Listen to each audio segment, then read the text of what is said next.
Himachal Agarwal and I am a CBSE 10th grader. In this vlog, I will be telling you all how I prepared for my first half yearly exam, which was of maths, and how my exam went. So, yes, welcome and welcome back to my channel. So, without wasting any time, let's come to the video. तो maths exam के लिए तो मैं 5-6 दिन पहले से ही prepare करने लग गई थी, क्योंकि मैं बाहर घूमने गई थी तो मेरा थोड़ा सा सिलेबस रह गया था। तो मैं डेली बैठ के मैथ्स के दो चैप्टर तो बना ही रही थी। तो मैंने मैथ्स की पूरी एनसीईआरटी अच्छे से सॉल्व कर ली थी और मोस्टली मेरी आर.एस. अग्रवाल भी पूरी सॉल्व हो गई है। तो मैं क्या कर रही थी मैथ्स एग्जाम से पहले, मैं जो ट्राइंगल और जो सर्कल वाला चैप्टर था उसको कोई कॉपी में बैठ के मैं सॉल्व नहीं कर रही थी, क्योंकि अगर आगे जाके वो कॉपी खो जाएगी और मुझे क्वेश्चंस नहीं आएंगे तो मैं कैसे करूँगी। तो मैं क्या कर रही थी, क्वेश्चन को अपने चैप्टर में जो भी एनसीईआरटी में उसी के बगल में मैं सॉल्व करे जा रही थी, ताकि आगे जाके मेरे को प्रॉब्लम ना हो कॉपी वगैरह ढूंढने में। तो वो थोड़ा सा मैंने स्मार्ट वर्क करा, और जो क्वेश्चन नहीं आ रहा था मेरे को, तो मैं मानसी मैम का लेक्चर देख रही थी। मानसी मैम बहुत ज़्यादा अच्छा पढ़ाती हैं, उनकी वीडियोस देख के अच्छे से हो जाता है सब कुछ। तो मोस्टली ट्राइंगल्स एंड सर्कल्स तो मैंने वैसे ही करा था चैप्टर, क्योंकि वो थोड़े से हार्ड चैप्टर हैं। और जो ईजी चैप्टर्स है, real numbers, polynomials, quadratic equations, statistics, probability, linear equations, ये सब चैप्टर्स को एक ही क्वेश्चन बैठ के मैंने पर्टिकुलरली सॉल्व नहीं किया था, क्योंकि बहुत ज़्यादा इजी चैप्टर्स हैं। तो मैं बस गो थ्रू कर रही थी एनसीईआरटी से। एक होता है ना, जब हम लोग क्वेश्चन पढ़ते हैं तो दिमाग में एक इक्वेशन बन जाती है, तो हमें पता लग जाता है कि हाँ ये क्वेश्चन हमसे सॉल्व हो जाएगा। तो यही हो रहा था, तो मेरे को उनको सॉल्व करने की ज़रूरत नहीं पड़ रही थी। और हाँ, जब मैं आर.एस. अग्रवाल से गो थ्रू कर रही थी तो कुछ यूनिक क्वेश्चन मिल रहा था, उसको मैं सॉल्व कर रही थी।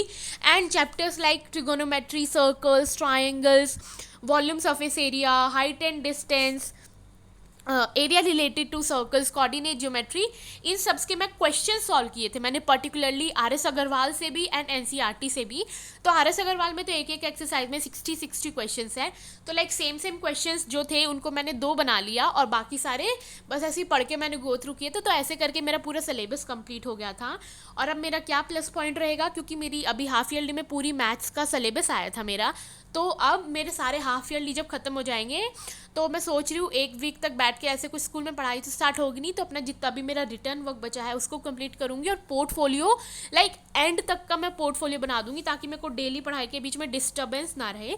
तो वो मैं करूँगी। और उसके बाद मैं 1 वीक के बाद स्टार्ट कर दूँगी जो मेरे पास स्कोर 100 बुक है, और भी जैसे PYQs वगैरह सॉल्व करना और सैम्पल पेपर वगैरह सॉल्व करना। मैं ट्राई करूँगी कि मैं वीक में 2 सैम्पल पेपर या फिर 2 मैं वो PYQ previous year question paper solve करवाऊँ, ताकि प्री बोर्ड तक एकदम मेरा पक्का हो जाए एकदम मैथ्स पूरा। तो यही सब मैं सोच रही हूँ कि ऐसे करते करते मैं अपना सब कुछ कंप्लीट करूँगी, और आई होप सब कुछ अच्छा रहे। एंड येस, मेरे कितने मार्क्स आएंगे, how much marks I am expecting to get out of 80, वो आपको वीडियो के एंड में पता लगेगा। तो हाँ, वॉच टिल एंड। और मैं आपको बताऊंगी भी कि मैंने अपना क्वेश्चन पेपर कहाँ पे अपलोड किया है। आपको मेरा क्वेश्चन पेपर हाफ ईयरली का मैथ्स का कहाँ पे मिलेगा। So stay tune for that. तो एंड तक मेरा व्लॉग देखना। एंड उसके बाद लास्ट में मैं अराउंड 2 बजे सोई थी एग्जाम से पहले वाली रात को। सोने से पहले ना, आखिरी चीज़ जो मैंने की थी, सारी फार्मूलाज बैठ के मैंने रिवाइज़ किए थे, क्योंकि फार्मूलाज रिवाइज करना बहुत अच्छा है, वेरी इंपॉर्टेंट। तो अराउंड 2 बजे मैं आधे घंटे बैठ के तो सिर्फ फार्मूलाज रिवाइज कर रही थी। जो कृति दी ने अपनी फार्मूला शीट डाली थी टेलीग्राम चैनल पे, बहुत उससे ईजी हो गया है। प्रिंट आउट निकलवा के तुरंत एक ही शीट में इतने सारे फार्मूलाज लिखे, तो बुक में इधर उधर ढूंढना नहीं पड़ता। तो वो मैंने किया, और अच्छा हुआ मैंने सारे फार्मूलाज को रिवाइज कर लिया, क्योंकि फ्रेशली रात में रिवाइज करके सोई थी और सुबह मैंने उनको दोबारा से उठ के एक बार ही रिवाइज कर लिया था। तो एग्जाम में जब मैं बैठी तो सारे फार्मूलाज रिवाइज थे मेरे को अच्छे से, सब कुछ मेरे दिमाग में था।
back after giving my first half yearly exam, which was of maths.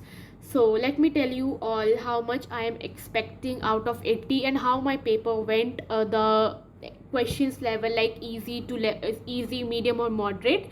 So like a question were of all time like easy also, moderate too, and like one or two questions were hard also. Like many questions were not hard, like it was a quite easy paper. But the thing is that the other set which was there, like set B, that set was quite easy comparatively. So like उस वाले set में directly NCERT से question उठ के आए हुए थे, तो उसके डायग्राम भी थे। और अगर मेरे सेट में एनसीईआरटी के क्वेश्चंस थे तो उसमें डायग्राम नहीं दिए हुए थे, हमको खुद से बनाने थे। तो और उस वाले सेट में लाइक ज़्यादा सर्कल से, ट्रिग्नोमेट्री का भी बहुत इजी क्वेश्चन आया था, सर्कल से ज़्यादा क्वेश्चन नहीं थे, ट्राइंगल्स का भी उतना वो नहीं थे, और वो सब चीज़ मेरे सेट में ज़्यादा थी। और उनके सेट का थोड़ा एमसीक्यू वाला पार्ट हार्ड था, तो मेरे सेट का एमसीक्यू पार्ट थोड़ा इजी था। तो दोनों को लाइक इक्वली डिवाइड किया हुआ था हार्ड वाले पार्ट में। सो वी कैन नॉट से कि ये हार्ड था ये हार्ड था। So let's come to the paper now. So my paper went well, I am expecting 65 plus, like 60 to 70 की लाइन में। तो ना लाइक मेरे 2 क्वेश्चन में कहाँ गड़बड़ हुई, बहुत टाइम कम बचा था और मेरे को स्ट्राइक नहीं कर रहा था इसमें क्या सॉल्व करना चाहिए। तो मैं आधा ही सॉल्व करके आगे के क्वेश्चन सॉल्व कर दिए कि इसके चक्कर में मेरे आगे का ना रह जाए। तो मेरे को आई थिंक स्टेप मार्किंग उनमें मिल जाएगी। और एक 5 मार्क्स का क्वेश्चन था, पूरा कंसेप्ट वगैरह मैं सब कुछ अच्छे से करके आई हूँ, बट आई थिंक उसमें मेरे को कॉमन निकालना था। लाइक बिना कॉमन के भी करेंगे तो आंसर ठीक आएगा, बट वो ये मल्टीप्लाइज बहुत ज़्यादा होती है, तो लाइक थोड़ा भी इधर उधर हुआ तो आंसर गलत हो जाएगा। So let's see. बट अगर इस वाले क्वेश्चन में मेरे 5 मार्क्स जाएंगे तो मेरे को रिग्रेट नहीं होगा, क्योंकि मुझे पता है वाला क्वेश्चन मुझे आता है। बाकी तो इट्स अप टू एग्जामिनर अगर वो स्टेप मार्किंग देंगे कि नहीं। वैसे तो स्टेप मार्किंग मिलनी चाहिए, बट लेट्स सी अगर हाफ ईयरली में मिलेगी कि नहीं। Only thing we can do now is hope for the best. So yes, please hope for the best, and yes, all the very very best to everyone those whose terms are going on. चक दे फट्टे, सबको बहुत अच्छे marks लेके आने हैं। And yes, ये वाला क्वेश्चन पेपर मैं अपने व्हाट्सएप ग्रुप पे पोस्ट कर दूंगी। लाइक ये वीडियो अपलोड होने से पहले क्वेश्चन पेपर पोस्ट हो चुका होगा, तो आप लोग इसको सॉल्व कर लेना। तो लाइक ये तो पूरे 14 चैप्टर्स का है, आपके जितने भी हाफ ईयरली में चैप्टर्स आ रहे हैं उनके क्वेश्चन आप लोग ढूंढ के इसको सॉल्व कर लेना। And like some questions were there from Score 100 book also. Like I have seen some PYQs like when I was solving the chapter, so like 2 or 3 questions were there, MCQ were also there. So okay, so please हाँ मेरा जाके WhatsApp channel join कर लेना, link is in the description. वहाँ पे question paper post हो चुका है अगर आप लोगों को चाहिए। And yes, that's it for today's video. I hope you all have enjoyed, and if you have enjoyed, don't forget to like, share and subscribe, because we are very very close to 5k subscribers. So yes, bye bye, I will see you all in my next video. Bye.